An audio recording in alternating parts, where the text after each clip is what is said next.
अवतार की कथा सुनी, गजेंद्र की कथा सुनी, समुद्र मंथन की कथा सुनी और वामन अवतार की कथा सुनी। अब आज भगवान श्री कृष्ण का कल जन्म हो चुका था। नंद बाबा बहुत खुश होते हैं और उत्सव मनाया जाता है। नंद उत्सव मनाते हैं। आसपास के सभी ब्रजवासी सब एक जगह इकट्ठे हो जाते हैं और नंद बाबा ने जो उत्सव मनाया था उसमें नंद बाबा ने 2 लाख गौ माता का दान किया था। सब बहुत खुश होते हैं और वहाँ वसुदेव जी के जो उस कन्या को लेकर आते हैं, कन्या मथुरा पहुंचती है। कंस को पता चलता है कि कन्या हुई है, तो कंस ने सोचा कि कन्या मेरा क्या बिगाड़ेगी, लेकिन फिर भी खतरा क्यों मोल लेवे। उस कन्या को गोद में उठाते हैं और जैसे ही आकाश मार्ग पर होती हुई कन्या कहती है कि हे मूर्ख कंस, तेरा काल तो गोकुल में पहुंच गया है, अब तू तेरे दिन गिनना शुरू कर दे। कंस बहुत डर जाता है और कंस एक सभा का आयोजित करता है जिसमें देवते की सभा बुलाते हैं। यानी जितने भी देवते थे, जितने भी राक्षस थे, उन सबको बुलाया जाता है। उसमें से एक पूतना नामक राक्षस जाने के लिए तैयार होती है।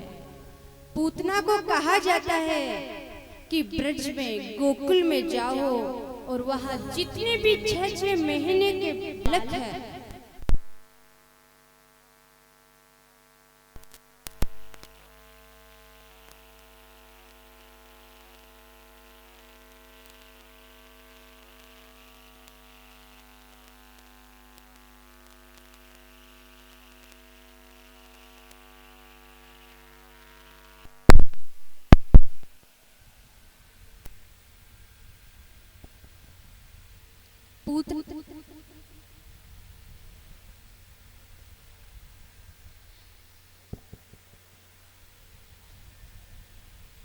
पूतना से कहा कि ब्रज में जाओ और जितने भी गोकुल में जाओ और जितने भी 6 महीने के वहां पर जो बालक है सबको मार दो। अब पूतना जैसे ही वहां पर जाती है और 6 महीने के जितने भी बालक थे सबको पूतना जैसे ही गोकुल में जाती है तो एक सुंदर स्त्री का वेश धारण कर लेती है और अपने स्तनों पर विष का लेपन करती है और बच्चों को एकांत में ले जाकर और दूध पिलाने के बहाने बच्चों की हत्या कर देती है।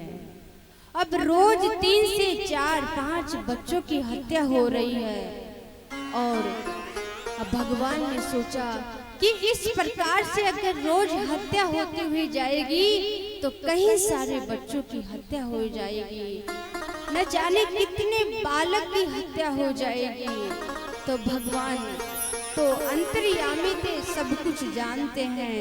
भगवान ने योग माया से कहते हैं कि बोले पूतना के मस्तक पर बैठो और उनको तुरंत मेरी तरफ आकर्षित करो, क्योंकि ऐसे तो गोकुल सारा गोकुल उजड़ जाएगा। और जैसे ही योग माया पूतना के मस्तक पर बैठती है और भगवान श्री कृष्ण नंद बाबा के घर की ओर पूतना आ जाती है। अब जैसे ही घर आंगन में देख रही है कि यशोदा मैया कहाँ है, नंद बाबा कहाँ है, खिड़की से देखती है तो घर पर कोई दिखाई नहीं देता है। यशोदा मैया उस वक्त यशोदा मैया उनको दिखती है पूतना को। यशोदा मैया लल्ला को दूध पिला रही थी और जैसे ही खिड़की से देखती है भगवान अपने नेत्र बंद कर लेते हैं।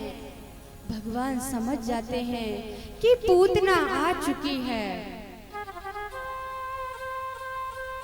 भगवान ने जो भी लीला की है उस लीला के पीछे कुछ न कुछ कारण जरूर है। भगवान ने माखन चोरी की, उसके पीछे भी जरूर कुछ न कुछ कारण है।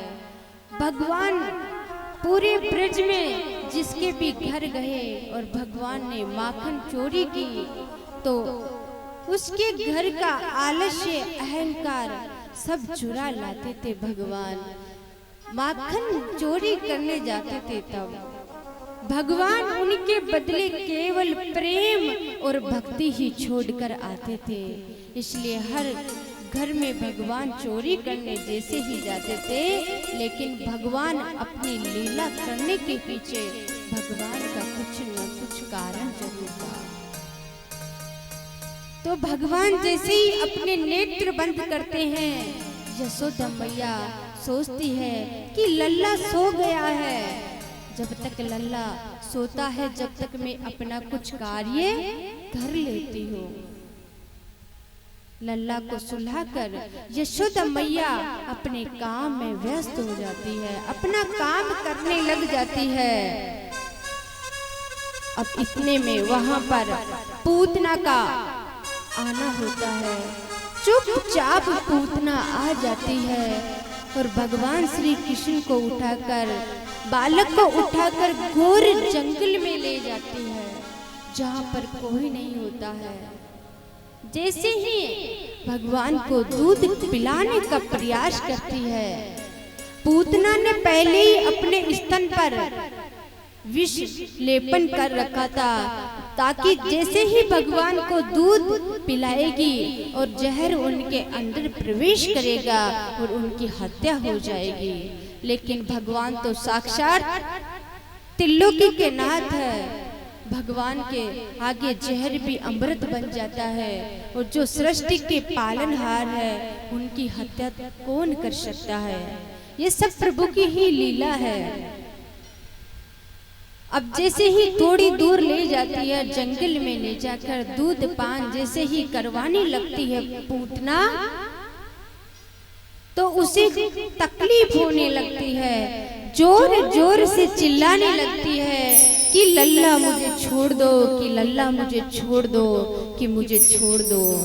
लेकिन भगवान कहते हैं, अपने मन में विचार करते हैं कि मैं जिनको एक बार पकड़ लेता हूँ उनको कभी मैं छोड़ता नहीं हूँ। और भगवान, क्योंकि राक्षसी को बहुत पीड़ा हो रही थी पूतना को, और जैसे जैसे उसको पीड़ा होने लगती है उसका बहुत विशाल शरीर सामने आ जाता है, और धरती मां पर जैसे ही नीचे गिरता है तो बहुत तेज आवाज होने लगती है, चारों तरफ हाहाकार मच जाता है।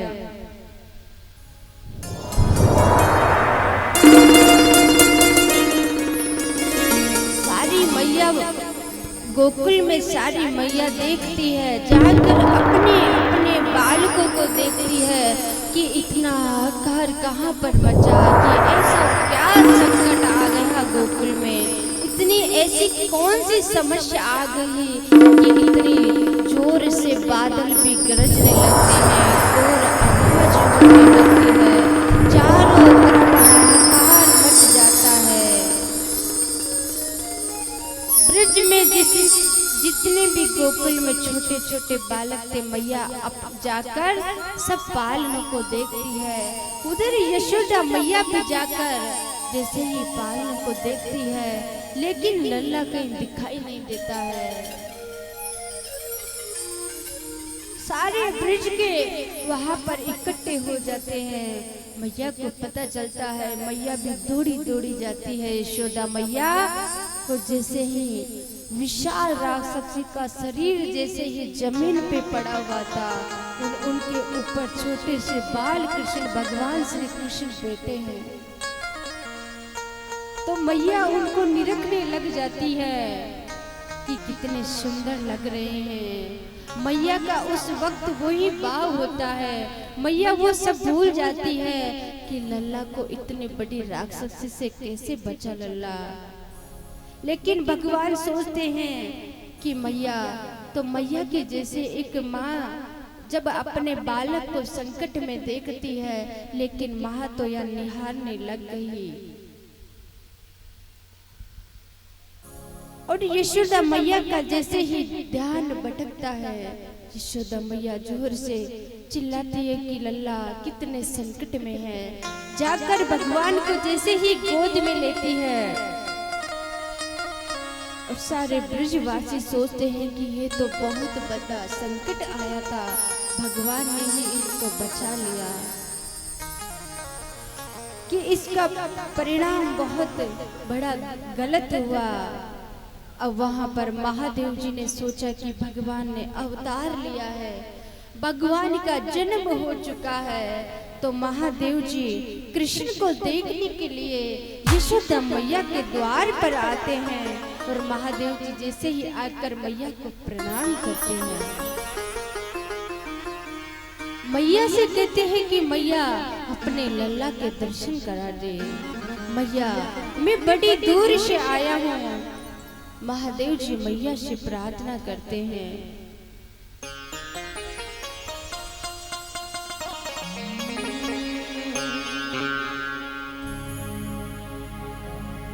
भोले भंडारी आया,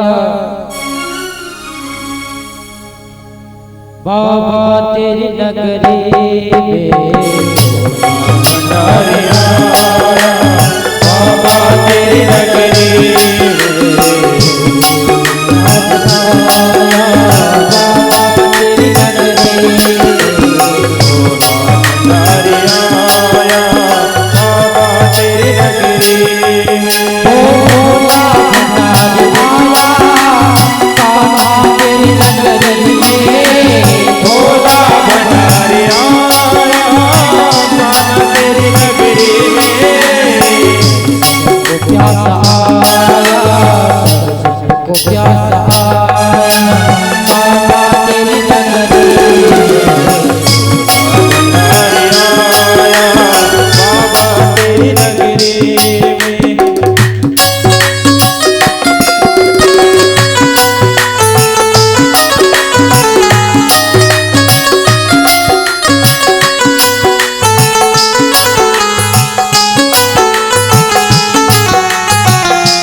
एक झलकी मैया मुझे दिखा दे लाला की एक झलकी ओ मैया मुझे दिखा दे लाला की एक झलकी मैया मुझे दिखा दे लाला की एक झलकी ओ दर्शन करके जाऊं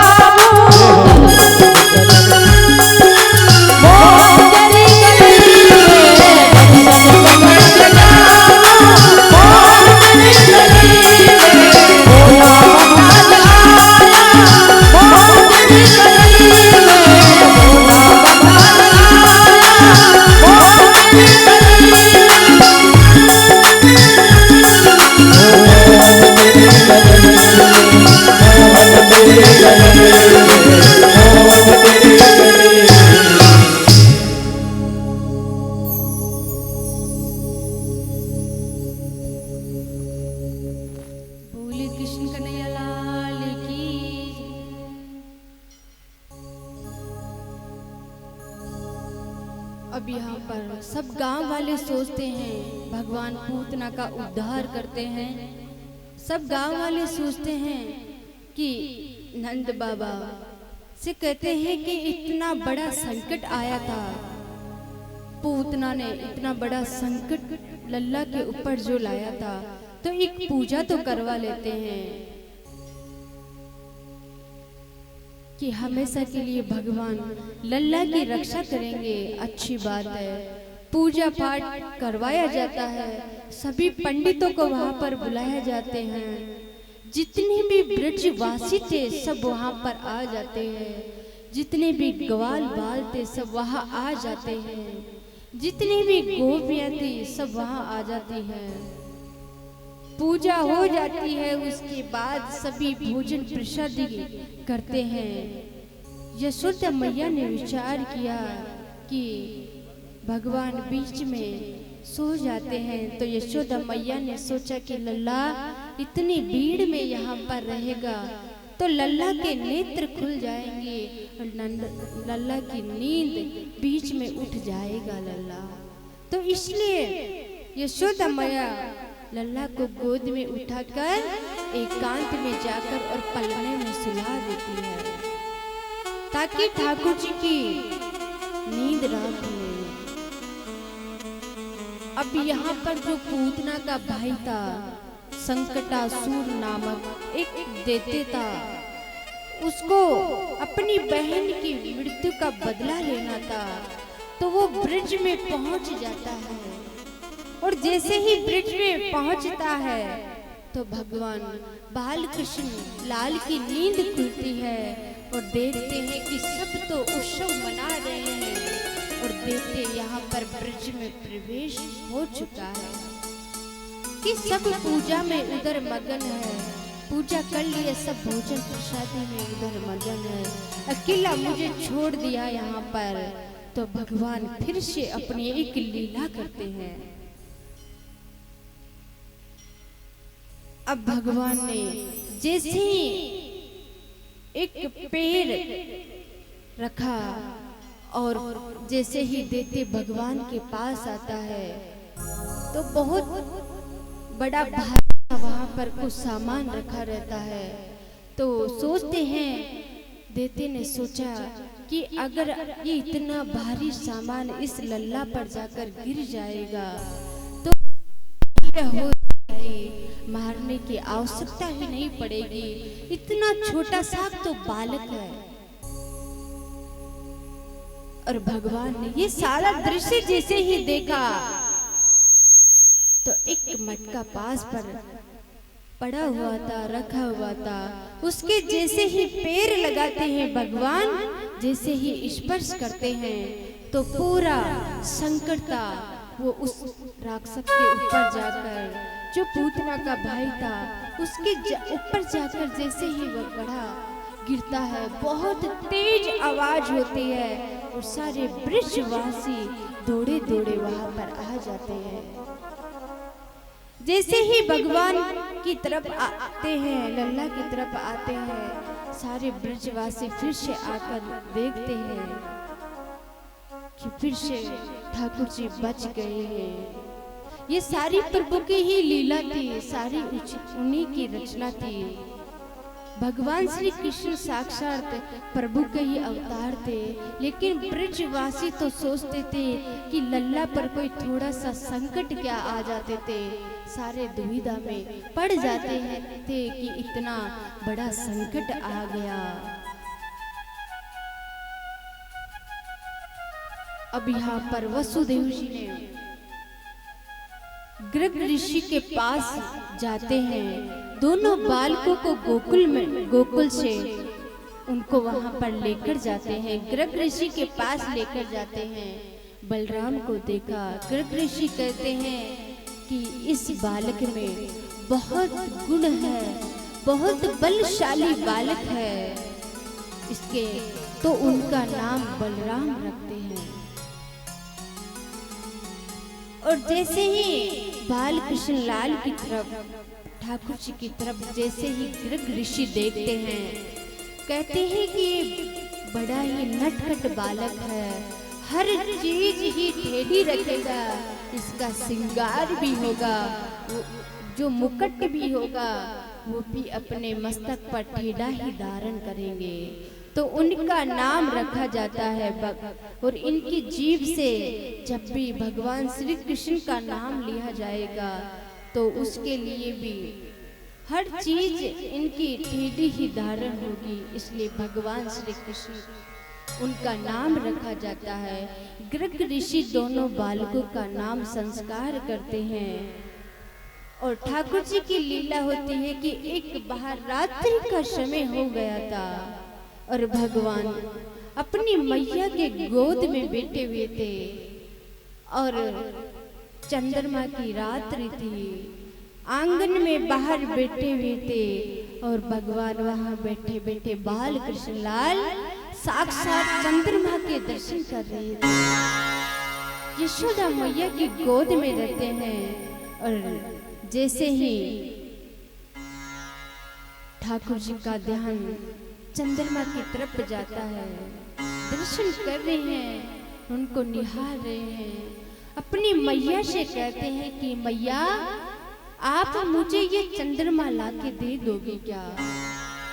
मैया कहती है कि लल्ला ये कोई खेलने की वस्तु थोड़ी है जो मैं आपको लाके दे सकती हूँ, लेकिन छोटे से बालक होते हैं, चाहे भगवान का ही स्वरूप हो, लेकिन बालक तो बालक ही होते हैं।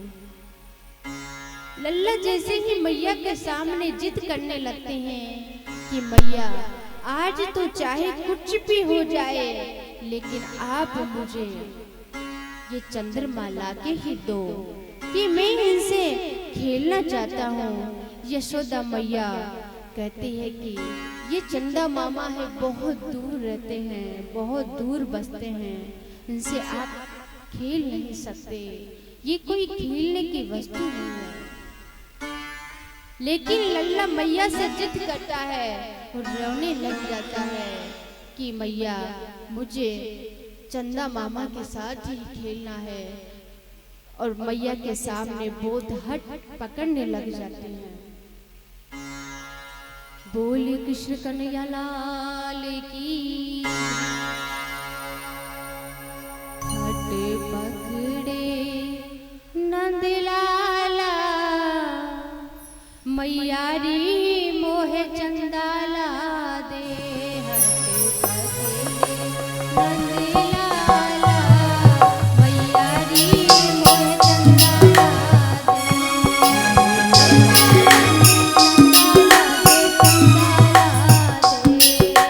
चंदाला दे, चंदाला दे, चंदाला दे,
फिर भी जो ना माने तो भिखा जी देख बजाऊं।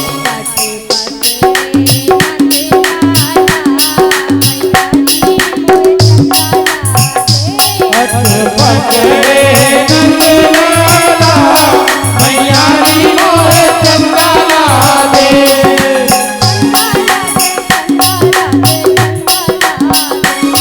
ओ चंदा ला दे चंदा ला दे चंदा ला दे।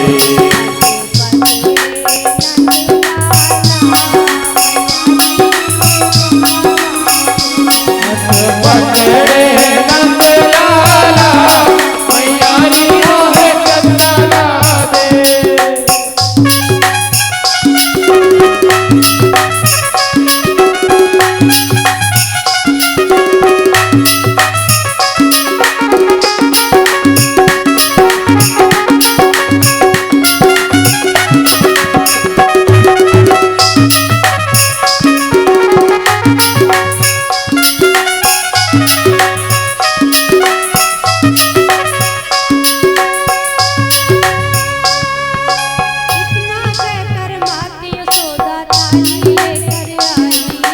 इतना कहकर माते यशोदा थाली लेकर आई।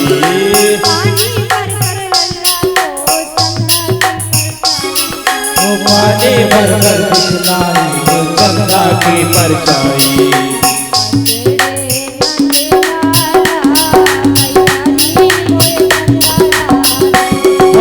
पकड़े नंदलाला मैया जी मोहे चंदा ला दे।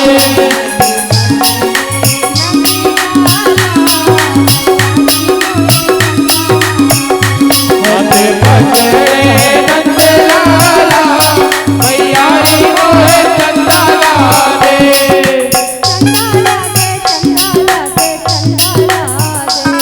ओ चंदा ला दे चंदा ला दे चंदा ला दे।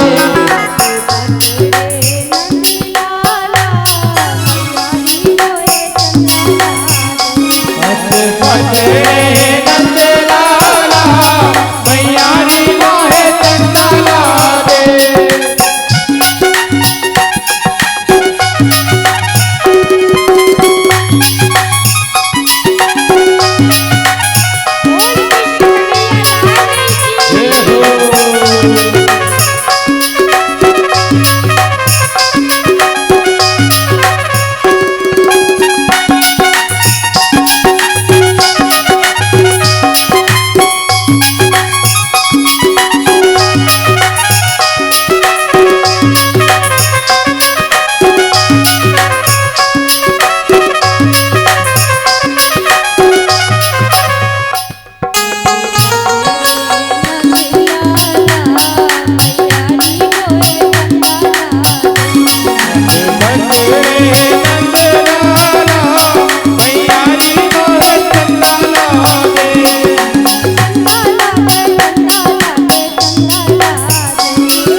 इस प्रकार ठाकुर जी ने पहली लीला की, जो चंद्रमा को मांगने की लीला की। अब हम चलते हैं, भगवान ने दूसरी लीला करी, वो थी चोरी की लीला। जो प्रथम लीला करी थी, तो भगवान के मन में विचार किया कि क्यों ना हर बार यशोदा मैया को तो शिकायतें ही शिकायतें मिलेगी सारे ब्रज से कि यशोदा देख तेरे लल्ला को क्या तू माखन नहीं देती है क्या? तेरे घर में इतना माखन है फिर भी तेरा लल्ला चोरी करता है। तो भगवान श्री कृष्ण पहली चोरी का प्रयास अपने घर से ही करते हैं। पहली चोरी की लीला अपने घर से ही शुरू करते हैं कि कम से कम मैया को हर बार शिकायतें मिलेगी। पहली माखन चोरी की लीला अपनी मैया के घर से करता हूँ ताकि मैया भी कुछ आनंद ले लेगी और मैया भी दर्शन कर लेगी इस लीला का।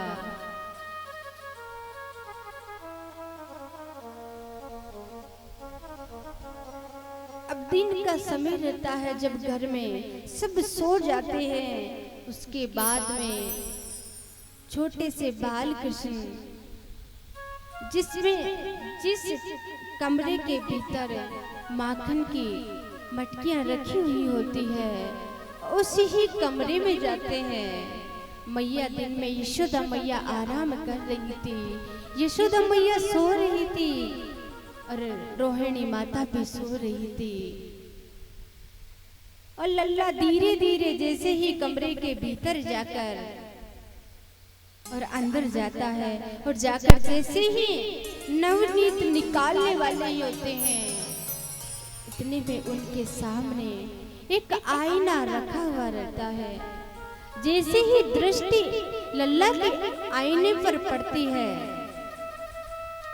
होने को तो भगवान के अवतार थे लेकिन बाल लीला तो बाल लीला ही होती है और बाल लीला में बालक जैसे ही लीला करना पड़ता है। जैसे ही सामने कांच को देखते हैं उस आईने में लल्ला के खुद का ही प्रतिबिंब उसमें दिखाई देता है। तो मन में विचार करते हैं कि मैया बहुत चालाक है, पहले से ही मेरी रखवाली के लिए मैया ने यहाँ पर एक बालक खड़ा कर रखा है। लेकिन जैसे ही लल्ला नवनीत को खाने लगता है, माखन को जैसे ही खाने लगता है तो उस दर्पण में देखता है जैसे ही बाल लीला करते हैं तो उसमें भी वैसा ही दृश्य दिखाई देता है, वैसा ही दृश्य दिखाई देता है। तो लल्ला कहते हैं इशारों ही इशारों में बात करते हैं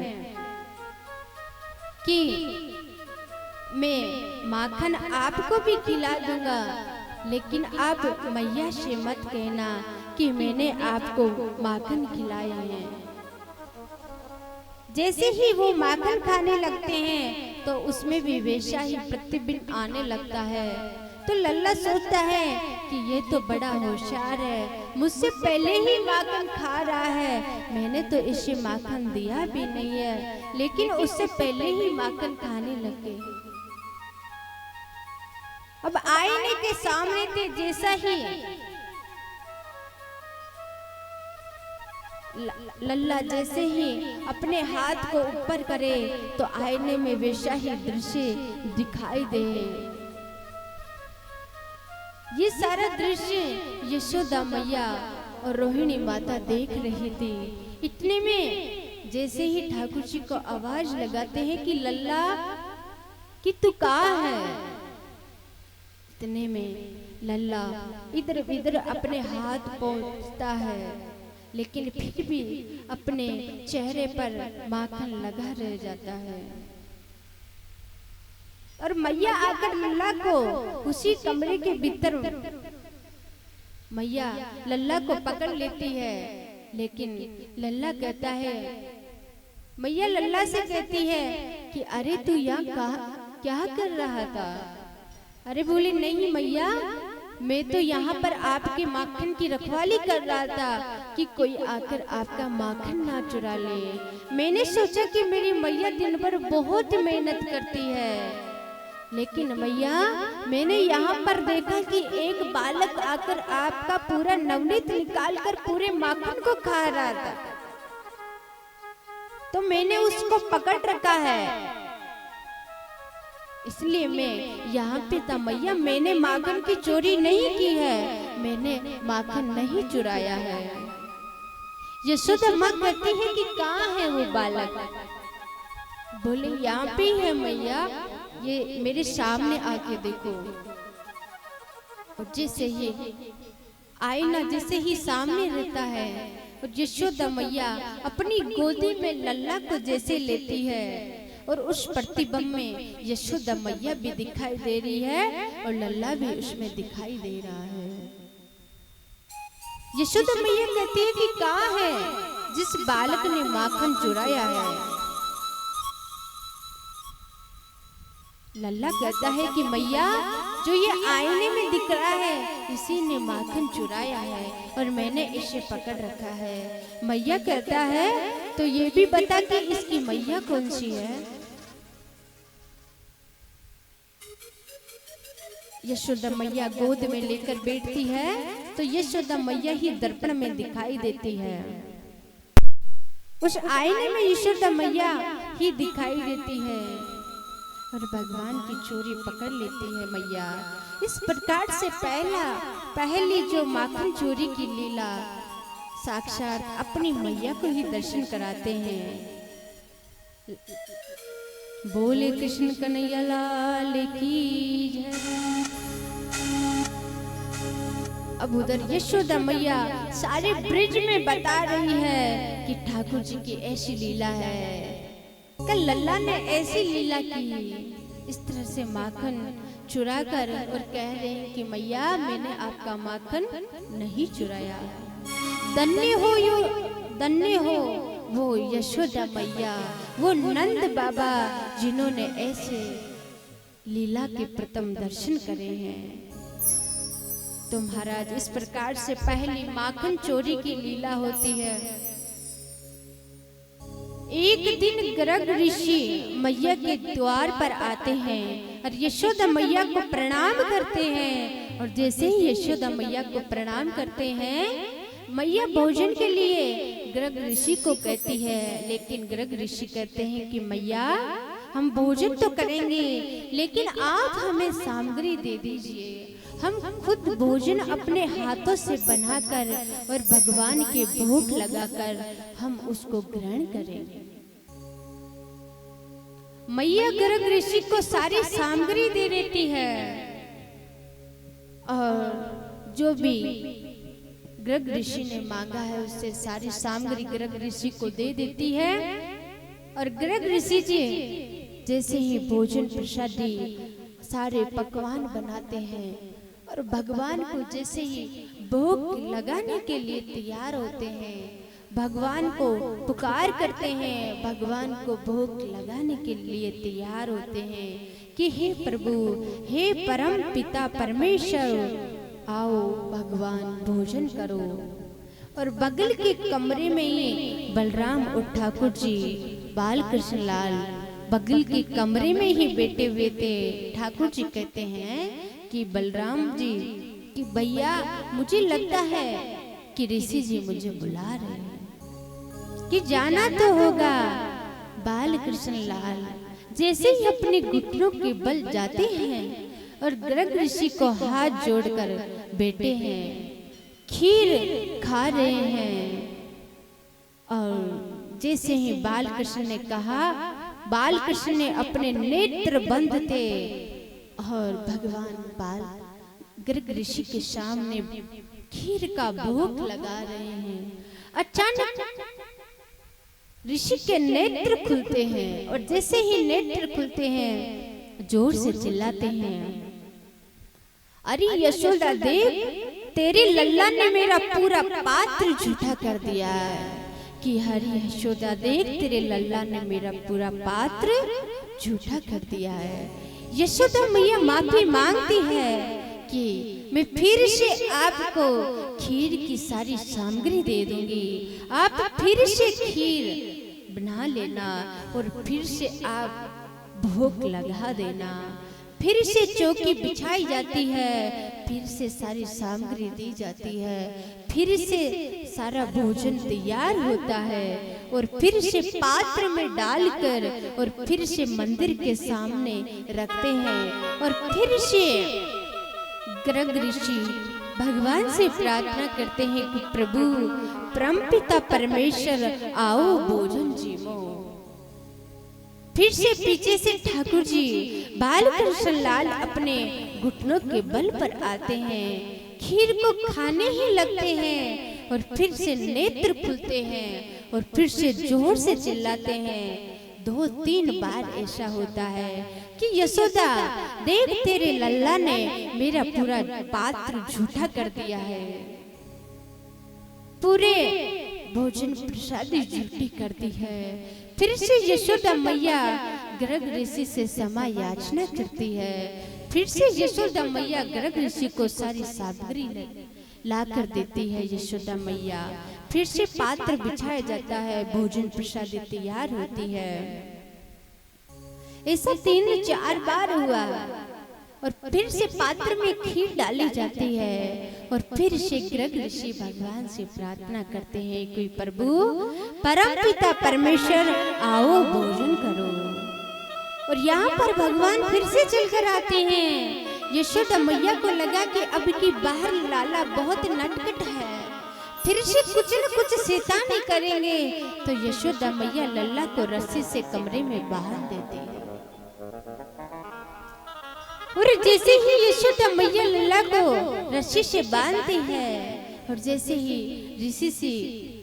ऋषि जैसे ही भगवान को बुलाते हैं तो रस्सी धीरे धीरे ढीली होती जाती है और भगवान अपने घुटनों के बल पर आकर और फिर से भोग लगाते हैं।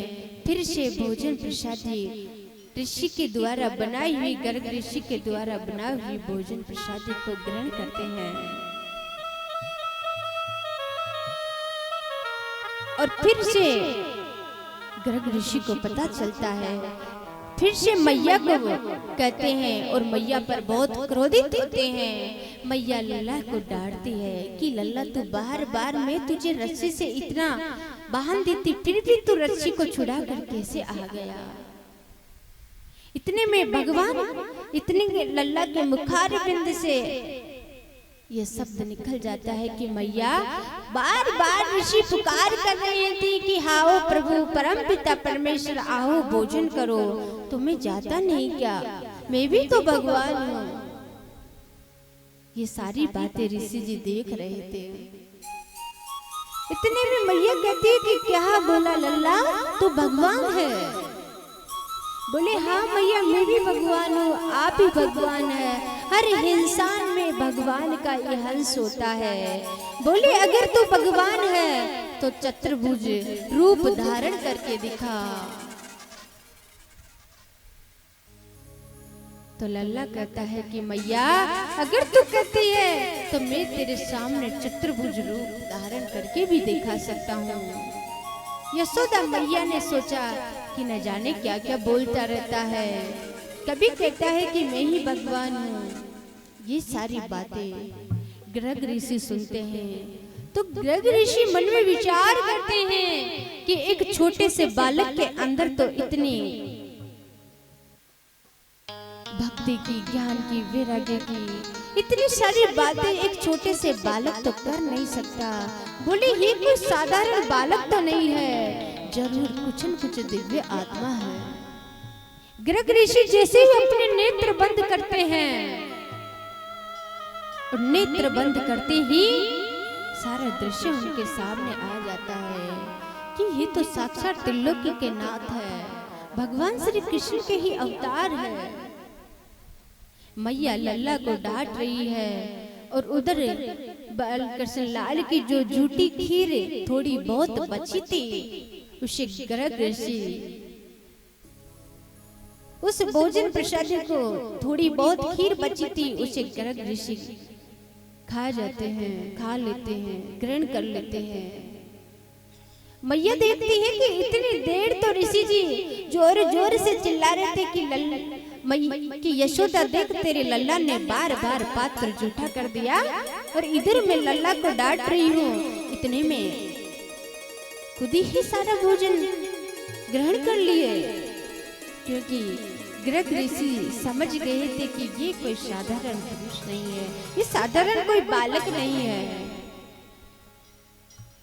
महाराज यहाँ सब एक दिन सभी गोपियां ग्वाल बाल बैठे हुए थे, बाहर और आंगन में सामने कुछ मोहरनियां नृत्य कर रही थी। तो लल्ला जी मैया की गोद में बैठे हुए थे, बहुत प्रसन्न हो रहे थे, ये सारा दृश्य देख रहे थे। मोर पंख यहाँ कहीं गोपियां बैठी हुई तो चर्चा करने लगी कि भगवान अपने मस्तक पर ये मोर पंख क्यों धारण करते हैं। सबका अलग अलग प्रश्न, अलग अलग जवाब आता है। प्रश्न तो एक ही रहता है, लेकिन जवाब सबका अलग अलग आता है कि भगवान अपने मस्तक पर मोर पंख इसलिए धारण कर रखे हैं क्योंकि महादेव जी नीलकंठ है और ये महादेव जी के भक्त है। भगवान महादेव जी के प्रेम स्वरूप इसलिए मोर पंख लगा रखे हैं। कोई कहता है कि नहीं, ये राधा रानी से बहुत प्रेम करते हैं, इसलिए उनके राधा की जो चुंदड़ी होती है वो नीली है, इसलिए मोर पंख भगवान ने धारण कर रखा है। ये सारी बातें करते हैं, साधारण सी बात है, हम सोच सकते हैं, लेकिन जो असल में बात है कि ठाकुर जी बाल कृष्ण लाल भगवान श्री कृष्ण को पवित्रता पसंद है। मोर कभी भी संसारिक संभोग नहीं करता है। मोर की जो संतानें होती है, मोर जब रोते हैं और जब उनके आंसू बहते हैं तो उनको मोरनी पीती है और उनकी उस प्रकार से उनकी संतानें होती है। इसलिए भगवान अपने मस्तक पर मोर पंख अपने ऊपर धारण करते हैं। महाराज बाल कृष्ण लाल ने मोर और मोरनियों को बहुत पसंद करते हैं, तो उनके सामने मोर और मोरनियां नृत्य कर रहे हैं। ठाकुर जी ने थोड़ी देर में कहते हैं कि ऐसा नृत्य चारों तरफ हरियाली हरियाली होती है, जैसे ही ऐसी सुंदर आवाज आने लगती है तो भगवान के मन में भी यशोदा माल से कान्हा कहता है कि इतना अच्छा नृत्य कर रहे हैं मैया, मेरा भी मन कर रहा है कि मैं भी इनके सामने नाचूं। फिर थोड़ी देर होती है और भगवान मैया से प्रश्न करते हैं, पूछते हैं कि मैया ये जो मोर के सामने, जो मोर के साथ में जो नाच रहे हैं ये कौन है? बालक है, बालक की बाती करते हैं, बाल लीला करते हैं। मैया कहती है कि ये मोरनी है। बोले मोर की क्या लगती है? बोले मोर की धर्म पत्नी है। इतने में कन्हैया कहता है कि मैया अगर मैं नाचूं तो मेरे साथ में कौन नाचेगा? और मेरा मैया बोले मेरी बहू कौन है? फिर इतने में यशोदा माँ के मुखारविंद से निकल जाता है कि वो जो तेरे साथ में खेलती है ना, वो राधा ही तेरी बहू है। ठाकुर जी ऐसी बातें मैया से कर रहे हैं, तो मैया से कहते हैं कि मैया फिर मेरा साथ वो राधा क्यों नहीं नाचती है? तो आप भी मेरा विवाह राधा से करवा दो ना। और मैया से जिद करते हैं। राधिका गोरी से बिरज की छोरी से मैया करा दे मेरो प्यार। राधिका गोरी से बिरज की छोरी से मैया करा दे मेरो प्यार।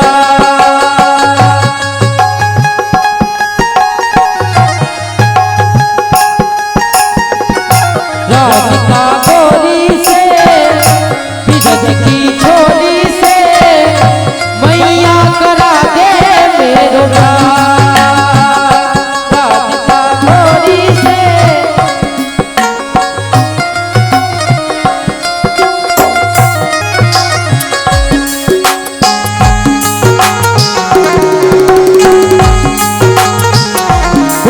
तेरी छोटी है, नजर तेरी खोटी है, कैसे करा दूं तेरो प्यार। उम्र तेरी छोटी है, नजर तेरी खोटी है, कैसे करा दूं तेरो प्यार।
राधिका गोरी से की छोरी से मैया करा दे मेरे प्यार।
राधिका गोरी से की छोरी से मैया करा दे मेरो प्यार।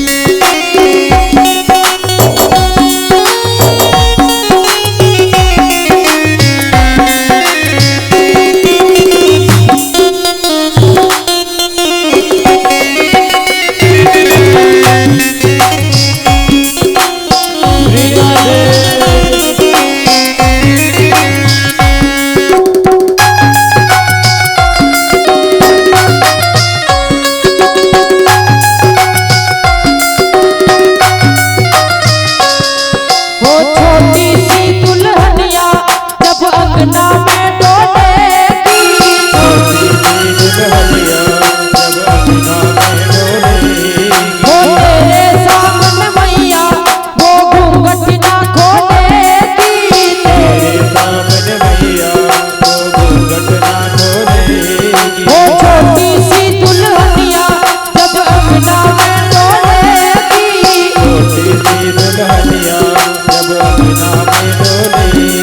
हो तेरे सामने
बाल कृष्ण लाल की जय।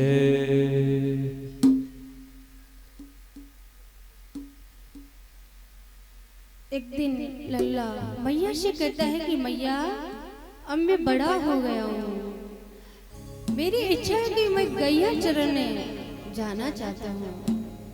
मैया कहती है कि अभी तो तू छोटा है, लेकिन लल्ला कहता है कि मैया मुझे गैया चराने जाना है, मेरी बहुत इच्छा है। मैया ने कहा कि चल ठीक है, अगर गैया चराने जाना ही है तो। और मैया जैसे ही लल्ला को बाहर भेजती है तो जूतियां लेकर आती है। जैसे ही जूतियां लेकर आती है तो बाल कृष्ण लाल जूतियां पहनने के लिए मना कर देते हैं अपनी मैया से। और जैसे ही मैया से मना करते हैं तो मैया कहती है कि तेरे छोटे छोटे पैर है, तेरे कांटा छुप जाएगा तो मुझे बहुत ही पीड़ा होगी। लेकिन बाल कृष्ण लाल कहते हैं कि मैया मेरे साथ में इतनी सारी जो गैया माता है, इन सबके भी तो जूतियां, इन सबको भी जूतियां पहना देगी तो मैं भी जूतियां पहन कर चला जाऊंगा, अन्यथा मैं भी जूतियां नहीं पहनूंगा। जब यही जूतियां नहीं पहन रहे तो मैं जूतियां क्यों पहनूंगा? जब इनके भी तो इनको भी दर्द होगा तो पीड़ा मैं भी सहन कर लूंगा। यह पहनेंगी तो मैं पहनूंगा, अन्यथा नहीं पहनूंगा। इतने में यशोदा मैया कहती है कि लल्ला तू इस तरह की बातें करता है, पशु कोई जूतियां पहनते हैं क्या? इतने में मैया का ऐसे कहना हुआ और पशु शब्द जैसे ही सुनकर बाल कृष्ण लाल जोर जोर से रोने लग जाते हैं कि अरे मैया कभी गौ माता को पशु मत कहना, वो हम सबकी ही माता है। जिस प्रकार से तू मेरी मैया है वैसे ही गौ माता भी मेरी मैया है, मेरी माता है, उनको कभी पशु मत कहना। मैया को क्या पता था कि इतनी सी बात बोलूंगी और लल्ला इतना रोने लग जाएगा कि मेरा नाम ही है गोपाल मैया और मेरा जन्म भी हुआ है गौ माता की रक्षा करने के लिए, इसलिए कभी गौ माता को कभी पशु मत कहना।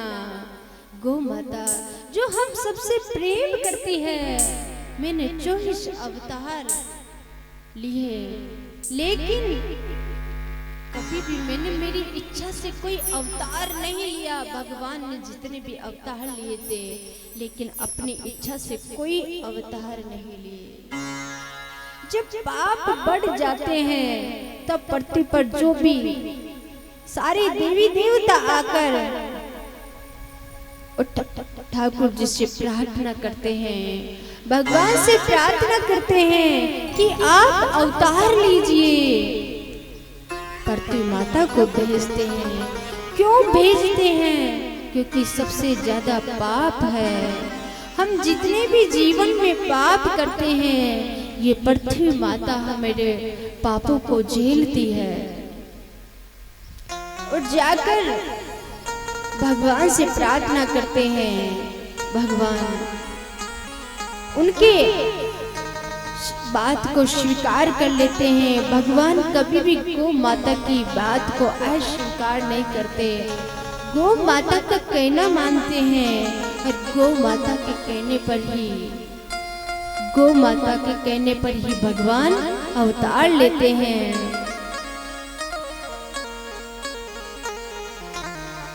अब सारे ठाकुर जी एक समय उनके साथ सारे ब्रजवासी, सारे गवाल बाल सब चले गए थे। गोपियां, यशोदा माँ, नंद बाबा सब कुछ जीवन में बिछुड़ जाते हैं, लेकिन हमेशा आज भी उनके साथ है तो गौ माता है, सदा उनके साथ है। गैया चरा कर जैसे ही रास्ते से निकल रहे थे, घर वापस लौट रहे थे, तो रास्ते में उनको गोपियां रास्ते से आ रही थी। वृंदावन से बरसाना के लिए माखन बेचने जाती थी। रोज रोज सारी मटकियां नहीं बिकती थी, कुछ बच जाती थी। उनमें से कुछ मटकियां मक्खन की बच गई थी, तो रास्ते में ही बाल कृष्ण लाल उनको मिल जाते हैं। गोपियों से कहते हैं लल्ला, सारी गोपियों से कि मुझे थोड़ा माखन दे दो, लेकिन गोपियां कहती है कि कन्हैया तुझे माखन खिलाने का कोई फायदा नहीं है, तुझे कितना भी माखन खिला देंगे फिर भी तू काला का काला ही रहेगा। तुझे माखन खिलाने पर कुछ भी लोभ नहीं होगा, कुछ भी प्राप्त नहीं होगा, तू जैसा है काला का काला ही रहेगा। यशोदा मैया गोरी है, नंद बाबा गोरे हैं, बलदाव गोरे हैं, लेकिन तू काला का काला ही है। इतना माखन खाता है फिर भी काला का काला ही है। और कन्हैया को क्रोध आ गया, नीचे से पत्थर उठाते हैं, उठाकर सारी मटकियों को फोड़ देते हैं। सारी मटकियां फूट जाती है, सिर पर सारी मटकियां गोपियों के सिर पर रखी होती है। सारा माखन नीचे गिर जाता है, दूध दही माखन सब गिर जाते हैं। गोपियां कहती हैं कि आज तो यशोदा मैया के पास जाकर तेरी शिकायत करेंगे। हम 2-4 दिन बाद जाते हैं तो कोई सबूत नहीं रहता, लेकिन आज हम इसी अवस्था में जाएंगे कि अरे यशोदा देख, तेरा लल्ला ने हमारी सारी मटकियां फोड़ दी। कि आज तो कन्हैया ने सोच लिया कि आज तो पिटाई पकी है। और कन्हैया थोड़े थोड़े जाते हैं मैया के पास। जैसे ही लल्ला पहुंच जाता है, घर पहुंचने पर सारा श्रृंगार बिगाड़ लेते हैं, रोते रोते अंदर जाते हैं। अब पूरे दिन भर गैया चरा कर आया है, शाम को लल्ला अगर घर लौटता है कन्हैया और मैया के सामने रोते हुए बिखलाते हुए रुदन करते हुए जाएंगे तो मैया का स्वभाव, मैया को दया आ ही जाती है। मैया कहती है लल्ला से कि क्या हुआ। अब लल्ला ने तो पहले से सारी अपनी कहानी बना ली कि अभी गोपियां आएगी और मैया को शिकायत करेगी तो पिटाई पक्की है। तो सारी गोपियों की शिकायत करते हैं कि मैया, मैं गैया चरा कर रास्ते से लौट ही रहा था, लेकिन रास्ते में मुझे सारी गोपियां मिल गई। वृंदावन से बरसाना की तरफ आती है गोपियां, माखन बेचकर आ रही थी। उन्होंने मेरी बंसी भी छीन ली, उन्होंने मेरा सारा श्रृंगार भी बिगाड़ दिया और मुझसे कहती है कि कन्हैया बंसी बजा, नहीं तो हम मुझे बहुत डांटती है। तो मैया क्या करूं, मैं उनके सामने बंसी बजानी पड़ी, लेकिन फिर भी उन्होंने मैं बंसी नहीं बजाया तो मेरे चारों तरफ लिपट गई सारी गोपियां, सबने मेरा श्रृंगार बिगाड़ दिया। ये सारा हाल उन्हीं ने मेरा कर दिया।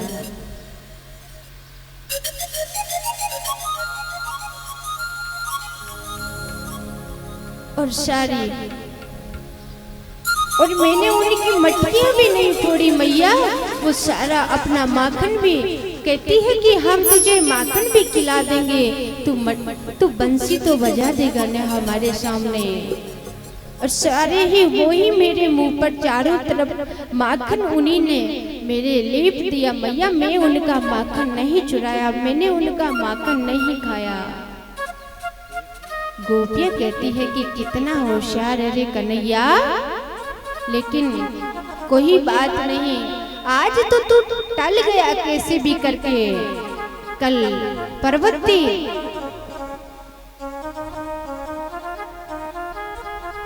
आज तो टल गया, लेकिन एक दिन फिर से मैया के सामने तेरी शिकायत लेके आएंगे और उस दिन लल्ला तू नहीं बच पाएगा।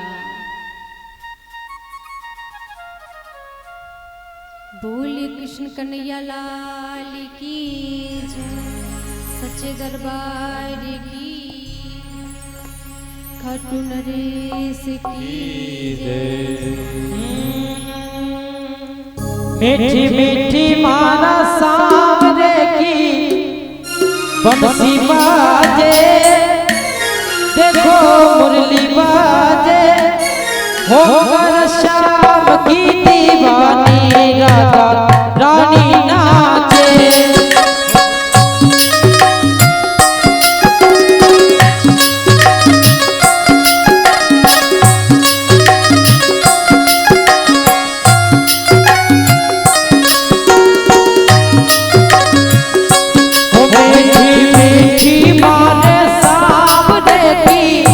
बंसी बाजे मुरली बाजे, और शाम की दीवानी राधा रानी नाचे।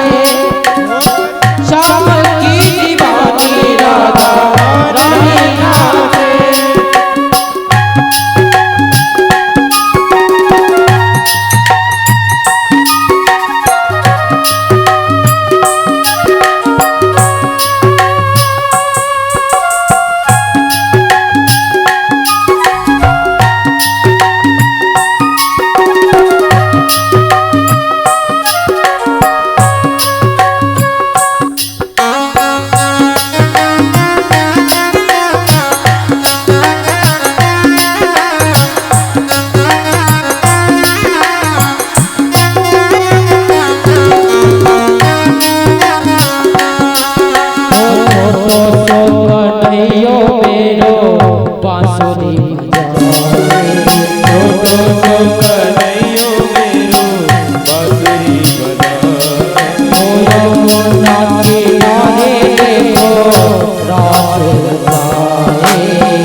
सागे सागे होकर शाम की दीवानी राधा नानी नाचे।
भगवान श्री कृष्ण के परम मित्र होते हैं, श्री दामा होते हैं, उनके सखे होते हैं।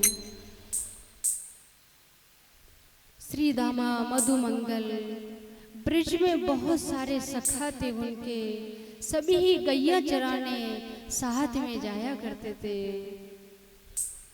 तो श्री दामाताएं वो बहुत गरीब थे, तो जब गैया चराकर दिन में जब सब वहां पर भोजन करते थे तो जो श्री दामा थे वो छाछ ले जाए थे। तो इसलिए श्री दामा सोचते थे कि कन्हैया के घर से तो बहुत सारे पकवान आते हैं, मैं तो इतना गरीब हूँ कि मैं तो छाछ ही लेकर आता हूँ। इसलिए वो जल्दी जल्दी जैसे भी उनके पास जो भी भोजन प्रसादी थी सबसे जल्दी श्री दामा करने का प्रयास करते थे। लेकिन जैसे ही कन्हैया देखता है कि आप रोज रोज सब का भोजन कर लेते हैं श्री दामा, लेकिन अपना भोजन तो हमें करवाते ही नहीं है। अब वो इसलिए नहीं कराते थे श्री दामा क्योंकि छाछ ही लेकर आते थे, लेकिन जैसे ही आधी छाछ श्री दामा पी जाते हैं और अपने सखाओं की आदि छाछ कन्हैया पी जाते हैं।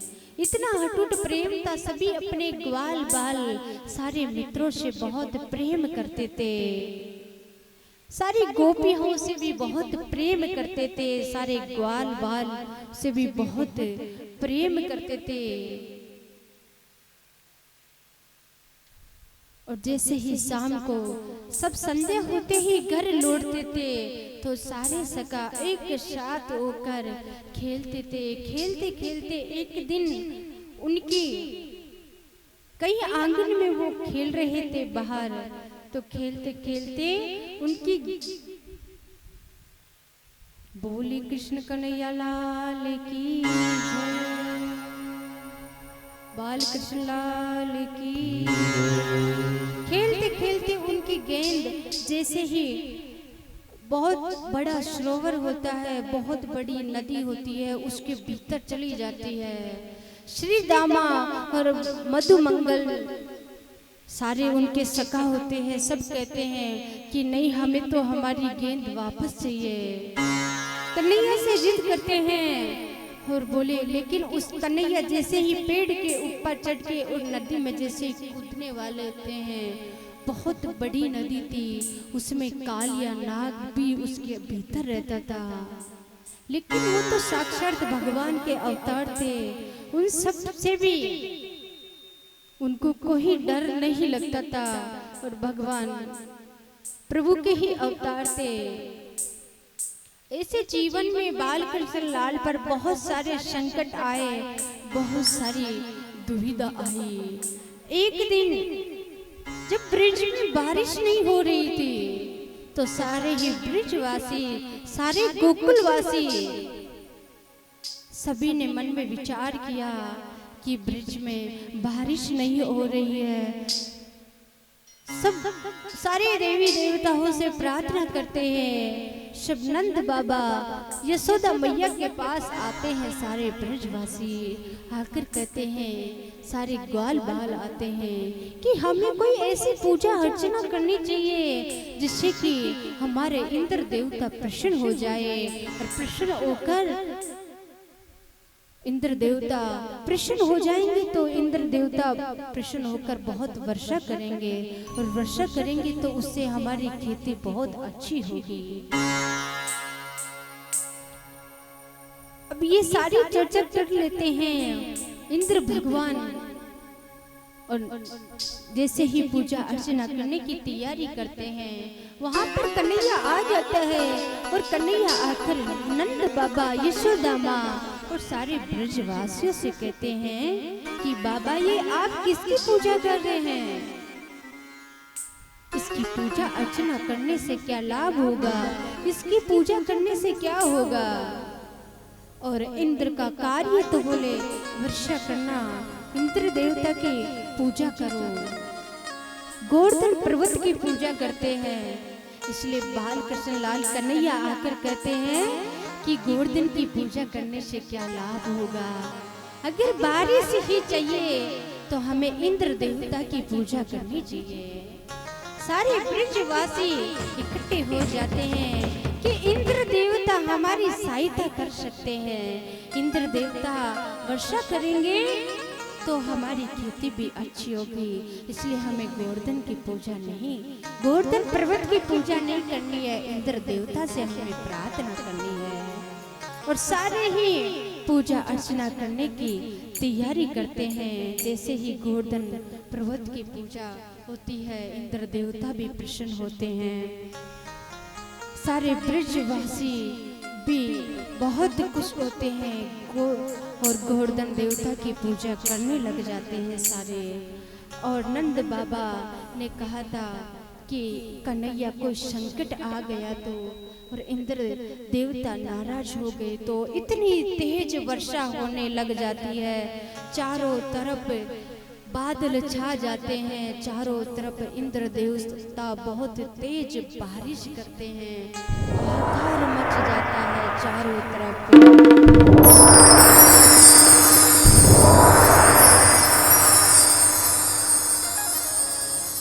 सारे ग्वाल बाल इकट्ठे हो जाते जाते हैं और सारे सब ग्वाल बाल सारे ब्रिजवासी नंद बाबा के पास जाते हैं कि नंद बाबा हमारी सहायता करो, इतनी तेज बारिश हो रही है कि हमारी सहायता करो। और जैसे ही नंद बाबा के पास जाते हैं तो नंद बाबा कन्हैया से कहते हैं कि कन्हैया, मैंने तुझसे कहा था कि तेज वर्षा हो गई है। सारे ग्वाल बाल अपनी अपनी लाठियों को लगाते हैं, गोवर्धन पर्वत को ऊंचा करते हैं कि कम से कम इतनी तेज बारिश हो रही है, बहुत सारे ब्रिजवासी डूब जाएंगे। साक्षात गोवर्धन पर्वत को अपनी चट्टी अंगुली पर धारण करते हैं और पूरे ब्रिजवासी सारे ग्वाल बाल सभी की रक्षा करते हैं और इंद्र देवता बहुत प्रसन्न होते हैं। सारे ग्वाल बाल सारे ब्रिजवासी गोवर्धन पर्वत की पूजा करते हैं। बोलिए कृष्ण कन्हैया लाल की। श्री गोवर्धन महाराज रे महाराज, तेरे माथे मुकुट विराज रया। श्री गोवर्धन महाराज रे महाराज रे, तेरे माथे मुकुट विराज रया।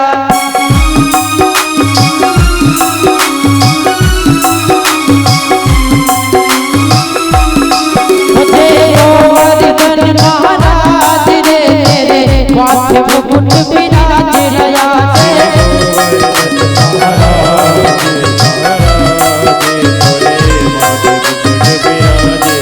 तेरे माथे मुकुट विराज रया, तेरे माथे मुकुट विराज रया।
कृष्ण भगवान की जय।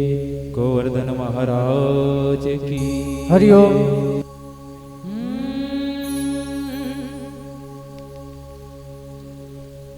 तू मेरा यार है, हरि बोल। मेरा दिलदार है, काली कमली वाला मेरा यार है, मेरे मन का मोहन तू दिलदार है। काली कमली वाला मेरा यार है, मेरे मन का मोहन तू दिलदार है। तू मेरा यार है, मेरा दिलदार है, तू मेरा यार है।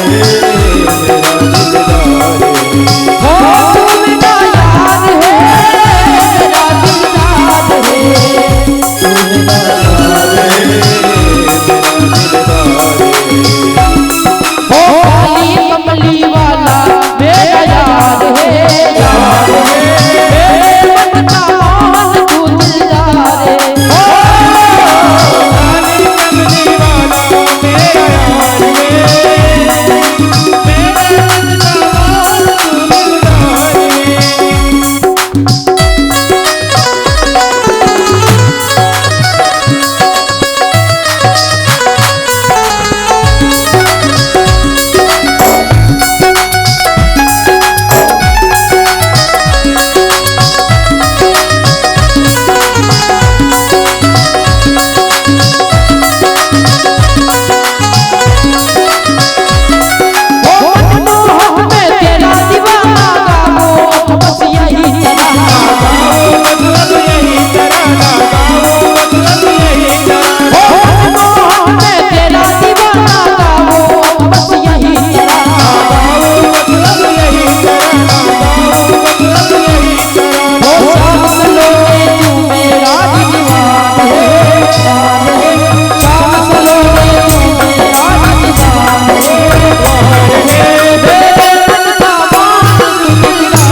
बोलो गोपाल कृष्ण भगवान की।